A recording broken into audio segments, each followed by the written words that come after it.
Salve pessoal, sejam muito bem-vindos a mais um episódio nosso do podcast Pode Chegar, diretamente aqui dos estúdios da Assembleia Legislativa do Estado de São Paulo, tratando de diversos temas e, como vocês bem sabem, a cannabis medicinal se tornou um tema central do nosso mandato a partir da lei estadual que garante o fornecimento desses medicamentos pelo SUS. E hoje eu estou recebendo aqui uma colega advogada, especialista em saúde pública, também em direito privado, bioética, Health Compliance, com 36 anos de atuação no mercado de saúde, sendo por 25 deles dentro do Sistema Nacional de Vigilância Sanitária, trabalhou na Anvisa. Doutora Maria José Delgado Fagundes, seja muito bem-vinda, obrigado por aceitar o nosso convite. Muito obrigada, eu que agradeço imensamente a oportunidade, deputado. Queria que você começasse falando para a gente da tua... Eu sou advogado também, mas me dediquei aqui, né, ao legislativo hoje. Queria que você pudesse falar como é que você decidiu se dedicar à área da saúde, como é que você começou a tua trajetória, para que as pessoas que nos acompanham possam entender a tua contribuição aqui no nosso bate-papo. Você sabe que eu já ouvi dizer por aí que as profissões que nos escolhem, né? E eu queria muito fazer medicina, mas eu tive que constituir família muito cedo, então eu acabei começando a trabalhar na saúde. E fiz direito, e me especializei e tal, mas só me dediquei a minha vida toda à saúde. Então, de uma maneira meio enviesada, cheguei lá também, né, e passei, primeiro trabalho quase, já começou na vigilância sanitária mesmo do meu estado, na regional, né, do estado que tem na minha cidade, lá em Uberaba, e depois eu fui para a Anvisa em 2000 e fiquei lá por 12 anos. Depois eu vim para São Paulo, em 2012, e isso para trabalhar na Interpharma, que é uma associação das indústrias de pesquisa, na sua maioria internacionais. Depois cheguei na Canopy, e aí chegou junto a cannabis medicinal na minha vida. Foi na Canopy, então, Foi que você conheceu Canopy, a cannabis medicinal. Uma empresa canadense, né, que estava trazendo para o Brasil a cannabis medicinal, e ali eu me deparei com esse novo desafio que até então, aliás, né, quando eu saí da vigilância e vim para a Interpharma, era um novo desafio, porque era eu do lado de cá do balcão. Exatamente, né? uma Então, mudança. Uma mudança interessante, instigante, mas com a mesma pegada que me trilhou, né, nessa área da saúde, que é a questão social também, que envolve a atividade dessas empresas, além da pesquisa e etc., do negócio delas. E fui para a Canopy de novo, quem? O paciente esperando essa milenar opção terapêutica, né, que estava então chegando, que estava começando a se consolidar aqui no país. Isso que ano mesmo, Maria? Isso foi 2019. 2019 já. Isso já era passado 5 anos, né, de 2014 para cá e para lá, então, mas de novo esse desafio, né, de como entregar para essa pessoa, para esse paciente, uma alternativa que pudesse contribuir para aquelas situações de refratariedade a tratamentos convencionais. E melhor ainda, né? Qualidade de vida. Qualidade de vida. Agora, uma dúvida. Em 2014, né, 2015, é a primeira regulamentação em relação à terapia à base de cannabis medicinal. Você estava na Anvisa nesse período? Não. Não, 2014 eu já estava na Interpharma. Tá. E lá isso não discutia naquele momento. Perfeito. Né? Hoje, com certeza, as empresas já estão investindo e isso está ocorrendo. Já estava na Interpharma.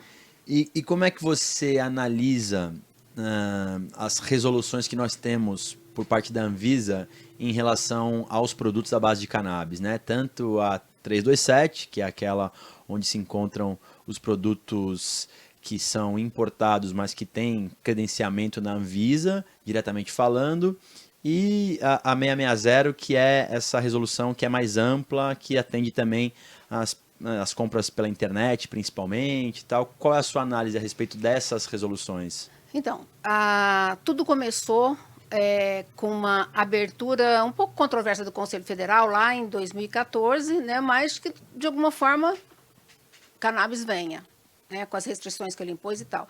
E, na sequência, surge a primeira resolução de importação para uso individual, lá a resolução 17 de 2015, que hoje ela é 660. Ela foi passando por várias modificações, muito a ver com as questões de celeridade para esse paciente, né? Porque quem tem prescrição médica tem uma necessidade que não pode Tem esperar. pressa, né? Isso. E aí isso foi sendo ajustado. Hoje é 660, que você pode fazer a importação de um produto prescrito para você, autorizado pela Anvisa. Isso não quer dizer que a Anvisa valide, que a Anvisa registre, ou nada disso. É só uma opção entre duas partes, o paciente e o médico. Né? Essa segurança também está nessa discussão.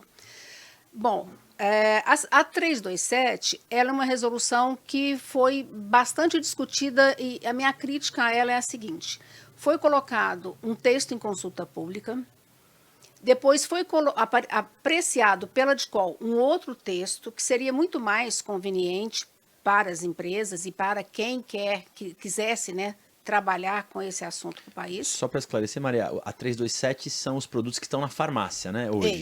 Esses, que tem autorização sanitária, que é um novo nome dado para essa temporalidade que foi concedido para a cannabis.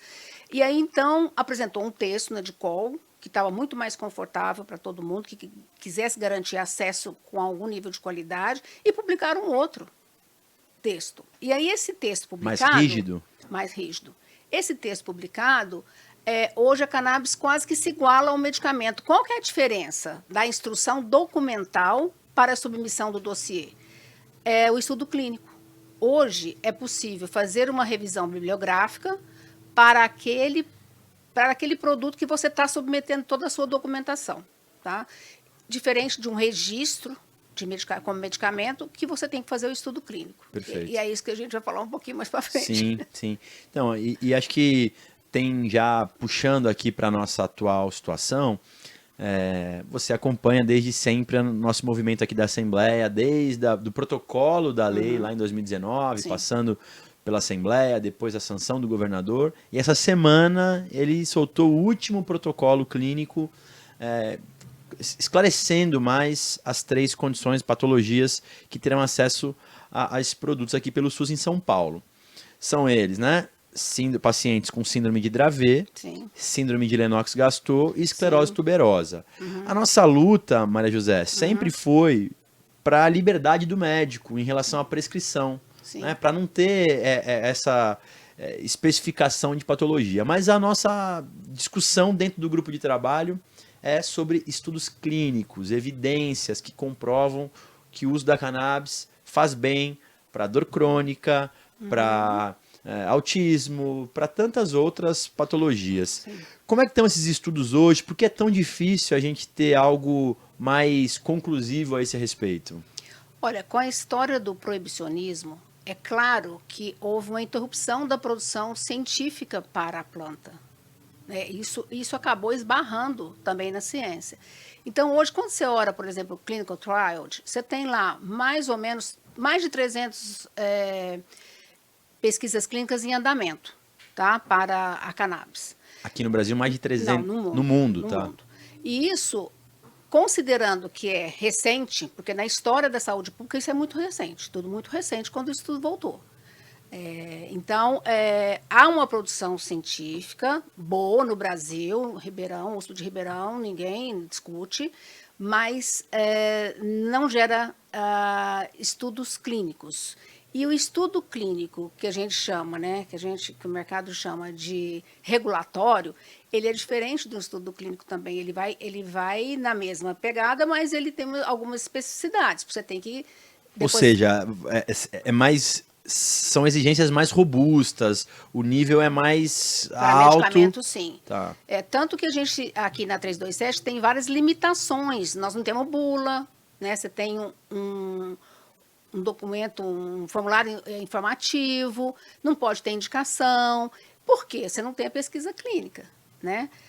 Mas, de qualquer maneira, isso acelerou a chegada do produto na farmácia, né? Para também produzir e entregar aí com mais celeridade o acesso e os tratamentos. Mas eu tenho essa crítica dos formatos regulatórios, que eu tenho bastante experiência com isso, e isso seguiu também um diferencial importante. Mas eu acho que é um pouco da planta, né? Tudo que vem dela é uma coisa assim, é uma coisa que chama atenção, né? Quando você fala, por exemplo, dos estudos clínicos, há um grande desafio de como fazer um estudo clínico tradicional, randomizado, né, para a Duplo planta, cego. duplo cego já para a planta, porque a botânica da planta é diferente. E outra coisa, ela não vai produzir tudo igual o tempo todo, diferente de um sintético. Então, essa também é uma discussão que está pautada e que a gente tem feito com a Anvisa, né? Porque é importante ouvir também o desempenho mundial e global para o que trouxe, acho que o que trouxe mais conforto para essa discussão agora foi a Covid. Porque a Covid chegou e ninguém sabia nada sobre isso. O que teve que usar? Teve que usar evidências do mundo real.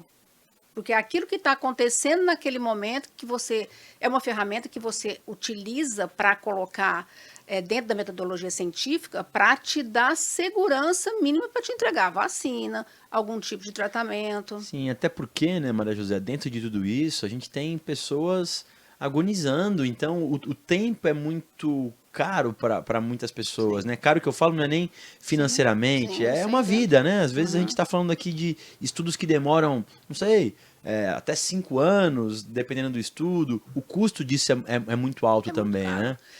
Um estudo clínico para uma doença rara, que a gente está falando de um público pequeno, Tá. ele custa mais ou menos em torno de R$ 1.200.000. Tá. Então, é muito caro. Mas, assim, quando você olha para a segurança do uso, não tem preço. Claro. Né? Mas é preciso pensar como que vamos pagar essa conta, junto com os empresários que estão usando e das pessoas que estão usando nessa linha. Essa é uma dúvida que eu sempre tenho, assim, e é mais conceitual. Você entende que os estudos clínicos a respeito da cannabis medicinal, seja para qual patologia for, deve ter um fomento do Estado? Ou você acha que a iniciativa privada vai entregar para a sociedade os estudos necessários para a gente conseguir avançar para outros tantos patologias que ainda faltam? Não, eu acho que tem que ter um fomento do Estado, com certeza. Porque essas são empresas que não são grandes farmas, né, multinacionais, que aí você tem outras fontes de recurso.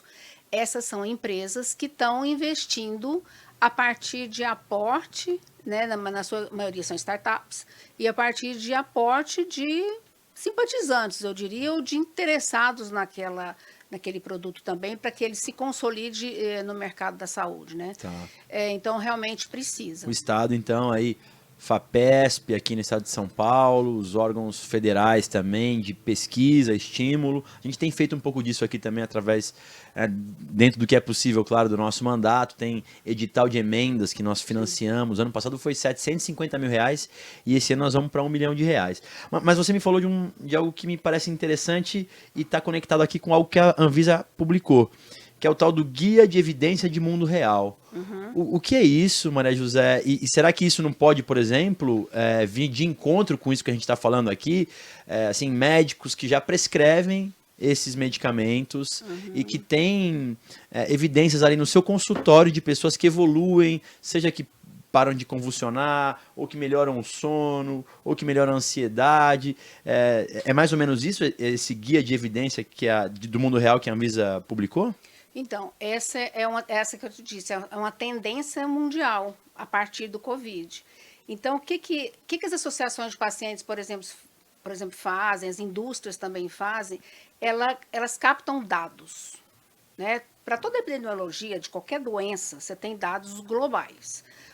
Nós somos ruins de dados, até para dados de doenças crônicas, não transmissíveis, por exemplo, que é do que a gente mais adoece no país. Hipertensão, diabetes, né, todas essas doenças. O que dirá dessas doenças mais complexas, né, e até as menos complexas que a planta, que a cannabis, ela consegue dar solução. Mas o que acontece na captação de dados? Eu não digo que é banco, é bando de dados, porque você não tem rigor de coleta.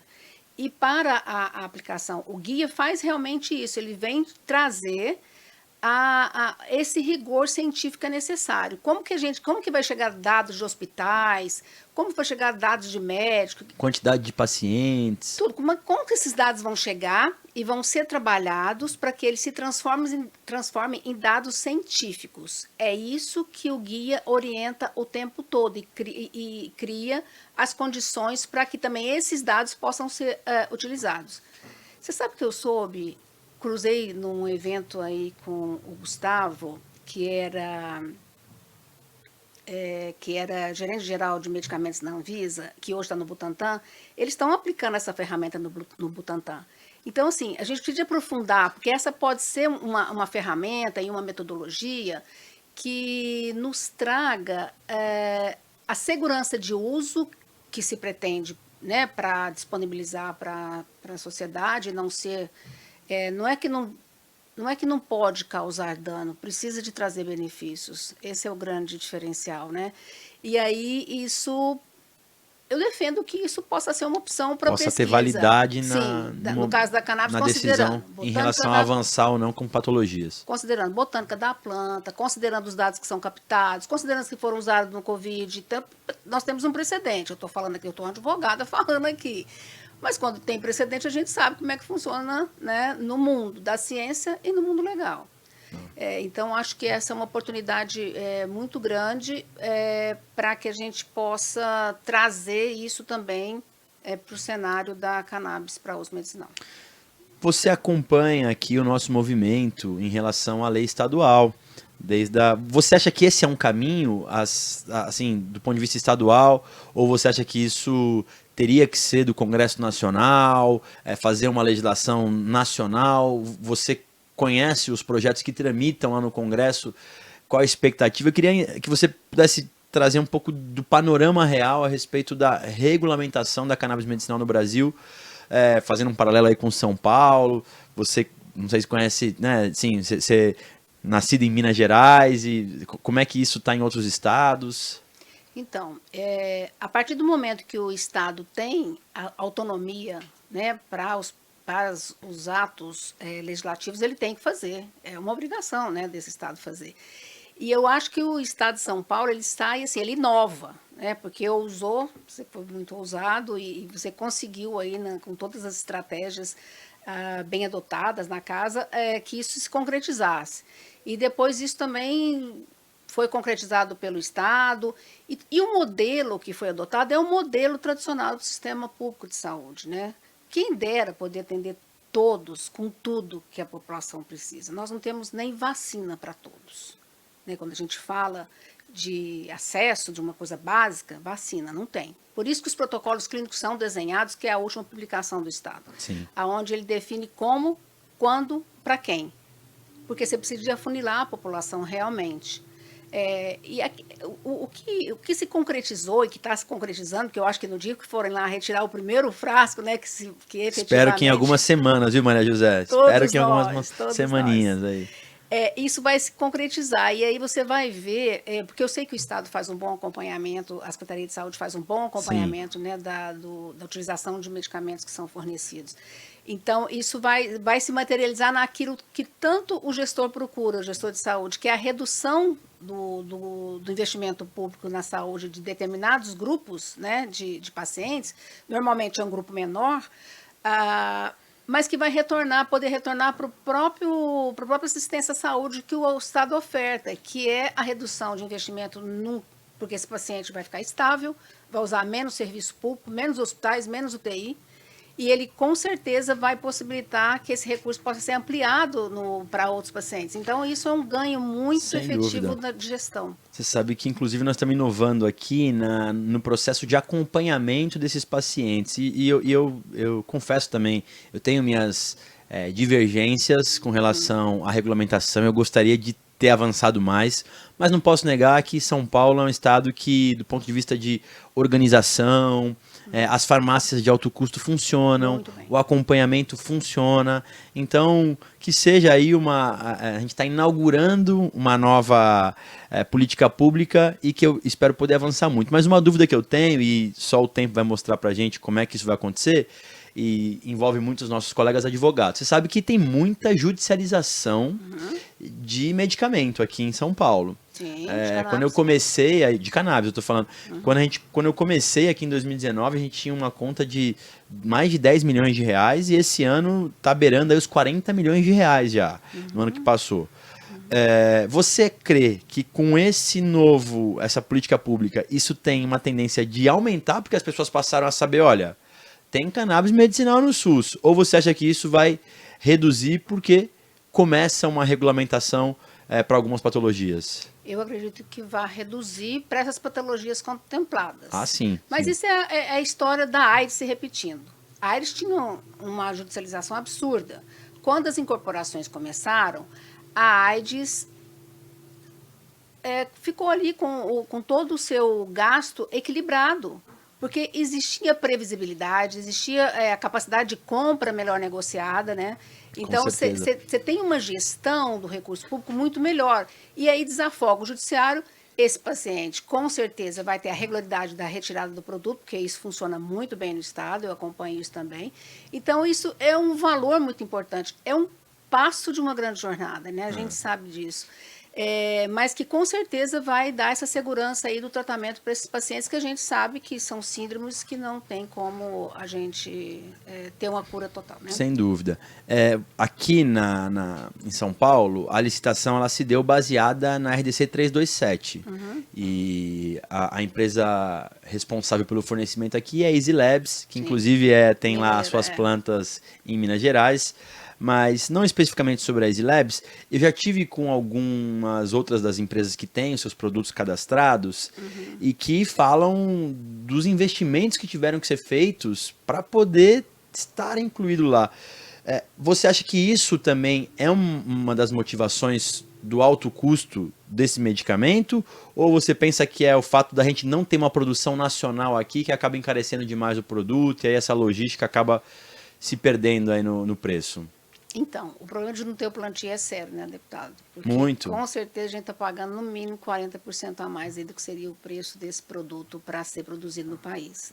Você defende a produção nacional? Claro, claro. Precisa de ter produção nacional, o plantio para produção nacional e para a produção de quem quiser produzir no país. Porque a gente tem várias empresas que produzem, a gente tem associações que inevitavelmente podem precisar, o modelo de associação ele é muito amplo, né? Algumas estão buscando a regularidade da segurança de uso também, e eu acho que isso é importante da gente deixar registrado. Agora, as empresas estão investindo, elas vão levar de 3 a 4 anos para retornar esse investimento, porque não são investimentos pequenos e nem discretos. A exigência sanitária, ela se compara a outros países do mundo, né? Porque a gente já faz parte do ICH, que é aquele grupo de países que se juntam para ter regulamentação semelhante, até para melhorar e para acelerar interesses. Quais são esses grupos? Desculpa. São várias ICH. autoridades sanitárias. Tá. E a Anvisa está lá. A Anvisa está lá. E aí o que acontece? Isso facilita para quem quer exportar também, aqui, né, do país, isso é interessante, porque você tem uma regulação que ela mais ou menos é padronizada, não é padronizada, é convergente. Ok. E aí isso ajuda o empresário de lá para cá e daqui para lá, tanto que nós temos alguns indo para lá, né?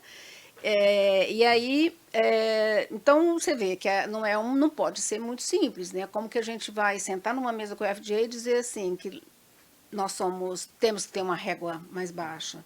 A gente tem que encontrar um limite da régua para ficar mais ou menos equiparado ali e poder estar reconhecido, né? Sim. Então, isso tem um valor importante também do ponto de vista Você econômico. falou do FDA, que é a Anvisa, vamos dizer assim, dos Estados Unidos. Existe algum modelo regulatório que você considera exemplar do ponto de vista dos produtos à base de cannabis? Então, a gente tem que encontrar um modelo, a gente tem que olhar para esses modelos regulatórios, entendendo as questões sociais constitucionais que nós temos. Quais países se assemelham a nós também nisso?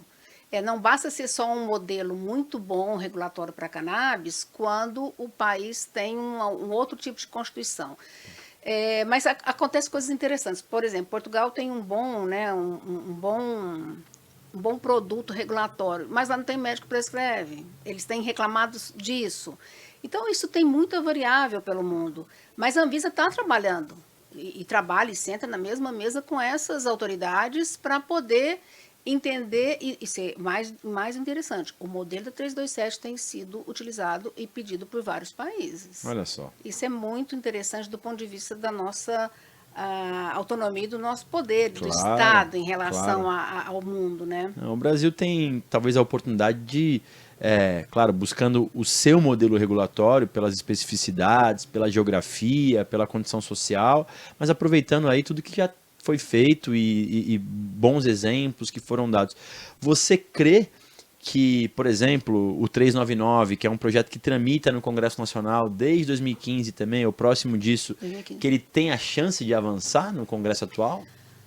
Olha, ele foi um PL nessa nova, no substitutivo, muito bem trabalhado, né? Ouviu muito a sociedade. É uma comissão especial. Essa comissão ela tem uma possibilidade legislativa de aprovar na própria comissão, já foi aprovado na própria comissão, né? Aprovado por um voto, inclusive, foi bem apertado, mas foi. Mas foi. E agora tem aquele requerimento, né, tentando levar para o plenário, que aí eu acho que a gente talvez corra um risco maior. Mas sabe o que eu fico pensando, deputado? No momento que a gente está vivendo, com tantas reformas, com tanto problema, e agora o Rio Grande do Sul, nós estamos num caos, numa catástrofe. Como que a gente vai lidar com essas prioridades? As anteriores, que são as reformas, para mim já são dificílimas, né? De poder ter pauta da cannabis. O que está acontecendo ali, que eu tenho observado, é que outros deputados estão retalhando, né, aquele projeto e fazendo projetos menores para tentar passar alguma coisa daquele grandão, né, que seria o mais interessante para todo mundo. Acontece a mesma coisa no Senado, né? E as bancadas no Congresso, as duas casas, nós estamos aí com alguns problemas, né? E aí eu acho que a participação social, por mais que ela tenha sido efetiva, tem que estar fomentando também, sabe? Essa força social tem que estar empurrando para que isso possa andar. Outro dia... O legislativo é muito movido pela opinião pública, avisa também. Pressão. Todo, né? O Estado, né? O Estado. Porque o Estado está ali para atender o cidadão, certo? Sim. E para defendê-lo de abusos. Então, é isso que eu acho que tem que fomentar. Articular isso para ver como é que podemos até auxiliar nessas E aí, nessas nesse ações. sentido, você, pelo que eu percebi, o 399 é um projeto difícil de avançar no Congresso, na sua avaliação. Você crê que o judiciário seja o caminho para, por exemplo, a gente garantir a produção nacional? Tem uma... Não sei se você está acompanhando a ação que está no STJ, teve uma audiência pública recentemente. Nós já conversamos, inclusive, aqui com o Dr. Arthur, que é o advogado responsável por essa ação, que enfim, está no STJ e que deve gerar uma súmula vinculante, seja qual for a decisão do plenário. Você crê que o judiciário seja o caminho para a produção nacional? O judiciário, ele é talvez a alternativa que vai restar, né, dos poderes do Estado para poder viabilizar o plantio. Porque tem também a discussão do grupo, né, de trabalho que foi pelo Ministério da Justiça, lá na antiga Senado e tal, que também está com o documento pronto, esperando. Então, a gente tem uma súmula para sair, um documento do Ministério da Justiça para direcionar, né? Eu estou aqui me esforçando para que algum deles saia logo, para poder, né, isso tudo realmente se efetivar, como a 327 começou lá em 2019, né, que era também para ter começado naquele tempo. E hoje nós teríamos experiências muito interessantes para contar sobre o plantio também, né? Não, eu falo porque eu tenho aqui, continuando a ousadia de poder tratar do tema no Legislativo Estadual, eu protocolei um projeto em 2023 aqui, que garante a produção dos medicamentos pelo Estado através do plantio, mas fazendo isso de forma cuidadosa com universidades públicas, né, no nosso caso aqui USP, Unicamp e Unesp, e também os institutos vinculados à Secretaria Estadual de Saúde. Portanto, a gente conseguiria acompanhar o plantio, ter melhor fiscalização sobre ele, garantir qualidade do produto produzido no final, e garantir o principal aí, porque nós estamos falando de um orçamento do Estado que ele é finito, né? Ele não é infinito. Então, também o custo desse medicamento baixaria demais, né? Sim. Então, eu estou trabalhando nesse projeto que é o 563. Estou acompanhando, deputado. Eu sei que você está super atento a tudo. Para a gente poder já chegar aí nas nossas conclusões, eu sempre pergunto para os meus entrevistados qual a expectativa dele para os próximos 5 anos a respeito da cannabis medicinal. Eu queria ouvir a sua, qual que é a sua análise para os próximos 5 anos que nós teremos aqui, seja de Congresso Nacional, Assembleias Legislativas, decisão do Judiciário, do Ministério. O que você vislumbra? Então, nos últimos 10 anos, o que a gente viu? A gente viu a cannabis começando muito discretamente lá em 2014 e ela vem ganhando força de uma maneira assim arrebatadora. Na minha análise, eu olho para a cannabis como um case mesmo de saúde pública muito diferente do que eu já vi até hoje. Então, daqui para lá, para mais 5 anos, eu acredito que a gente vai ter que trabalhar firmemente nos investimentos para públicos, para as empresas de cannabis, discutir com muita profundidade a questão da metodologia tradicional de pesquisa clínica para cannabis medicinal, para que todos consigam disponibilizar dentro de um rigor regulatório apropriado para o que a planta produz. E nós vamos ter que pensar e contribuir, inclusive, como seria esse modelo, por exemplo, de financiamento público para as empresas, né? Ninguém quer, porque como essas empresas não têm uma receita como as grandes empresas, pelo tempo que elas estão atuando, é preciso que alguns mecanismos sejam também adaptados, ou sejam linha de crédito novas, ou sejam customizados para a cannabis. Porque como que você comprova uma receita de um período X se você não tem nem esse tempo que você está no negócio, né? Então é importante. E essa contrapartida, eu acho que ela poderia ser também, assim, tem um valor X lá de investimento. Aí se a empresa tem AS, uma autorização sanitária, então ela recebe um percentual daquilo. O desembolso seria para o percentual de avanço dessas empresas, que poderia ser uma alternativa, né? Interessante. Ninguém ia disponibilizar um volume de recursos imediatos. Esses recursos poderiam ser bem geridos, né? E as empresas com isso conseguiriam ir atendendo às questões, às exigências regulatórias e entregando da melhor forma possível para a população, né? Eu acho que essa pode ser uma alternativa. Agora, a cannabis não volta, né? Ela não volta para onde ela saiu. Com certeza é daqui para frente. Serão só avanços. Não, eu fico feliz com a sua fala, porque vai de encontro justamente com o que eu penso também em relação ao investimento público, né? Por isso que a gente insiste muito aqui que o governo de São Paulo tem uma missão, na minha percepção, para com o Brasil, por tudo que São Paulo representa, por ter as universidades principais do Brasil aqui, por ter os laboratórios que você tão bem conhece também. Então, a gente está, como eu já disse aqui, tentando fazer isso dentro do nosso mandato, mas através dessa política pública nova que foi instituída, eu espero poder auxiliar no financiamento de novos protocolos, de novos estudos clínicos que possam atestar aí a importância da cannabis para tantas patologias.